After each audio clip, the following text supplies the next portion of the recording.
Had any previous bands?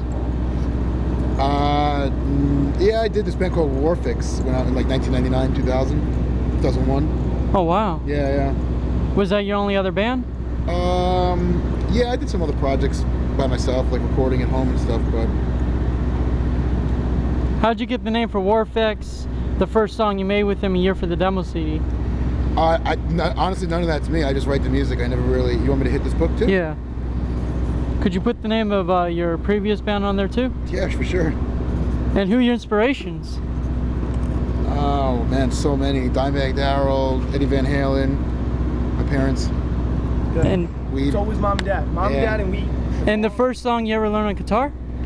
First song I ever learned, that's a good one. Smoke in the Water, Deep Purple. What about the first guitar you ever got, and current guitar that you own? First guitar was a Hondo, and my second was an Ibanez in 1996, and now I currently own all Ibanez's.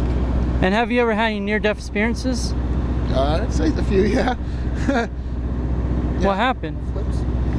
Well, just, you know, getting close, you know, with just certain situations, with just being on the road and traveling so much and just encountering so many different things, then having, you know, a regular life of homework, it just gives you the odds, the chances of something happening, I guess, so you come closer more often than not. And what concerts changed your life and made you want to be a musician? Pantera, Corrosion Conformity, Type O Negative, Pantera, 1994. And what's the first CD you ever got, and first rock CD you ever got? Oh, first CD, I think it was like, what was it? First CD, probably Metallica, the Black Album, I think is what it was. And what's the most sketchiest venue you ever played and scariest tour moment? No, not here. Sketchiest venue? I mean, there's a handful, man. There's so many out there. Yeah. But, yeah. And how about scariest tour moment? Scariest tour moment? It's tough, man. I mean, we've been in vans sideways on ice, and I've been in airplanes that I swear the engine just turned off, so that's pretty scary to me. And what pranks have you played with bands you toured with? Actually, there's quite a few. One time Attack did a prank on us where they filled our bus back lounge up with balloons on stage.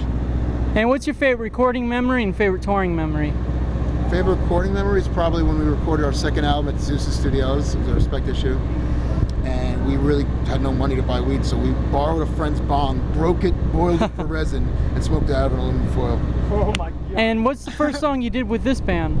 The first song? Yeah, that you did with Emmure. Well, they had a 10-song CD before I joined that didn't do much with it, and we rewrote a few of those songs. I don't remember which was the first, but that was the first set of songs that I worked on with the band. How about your first show with this band? I think it was in Connecticut somewhere, 2004, summer or something like that. And who recorded your guys' current CD? Joey Sturgis and Nick Scott. Do you remember the miking techniques? No, a lot of direct stuff too, but yeah. And do you have any talents besides music? Yeah, I like to race my car. I have a car. And how'd you feel when the guitarists to Slayer, guitarists to Deftones, Paul Gray, Mitch Luker, Dimebag Darrell, The Rev, Screamer, Hawthorne Heights, Tyson Stevens, Wayne Static, the guys in the Ramones. Oh yeah. How'd you feel when those guys died? I mean, just as anybody else. I mean, unfortunately, some of those people I did know personally, and it's sad, and a lot of the people I don't know, and it just, it's a sad thing. It's usually sad the way it happens. You know, if it's supposed to happen, it's supposed to happen. But if it's a shitty, tragic event, then that's, And what's your dream tour? Probably with the Deftones. And what happens if you forget your parts on stage? It's muscle memory at this point. Unfortunately, it doesn't happen anymore. But And usually, how long do you practice guitar for? Nowadays it's just we play for an hour, so I don't practice too much. Just every day I play for an hour, a little bit before the set, and that's really about it. And have you ever got starstruck before? Rarely. Sometimes I meet people and I'm like, wow, there's that person, that's so cool.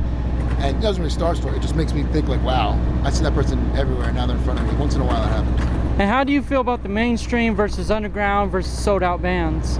I don't know, man. Nowadays with the internet, music is just so wish-wash and changing, it's hard to really say what is, I mean, mainstream, and just so much crossover going on, so. And these days, what do bands make money from? Touring, merchandise, records don't sell. So you don't make no money on the ticket sales? Well, yeah, you get some money for playing the show and then selling the merch.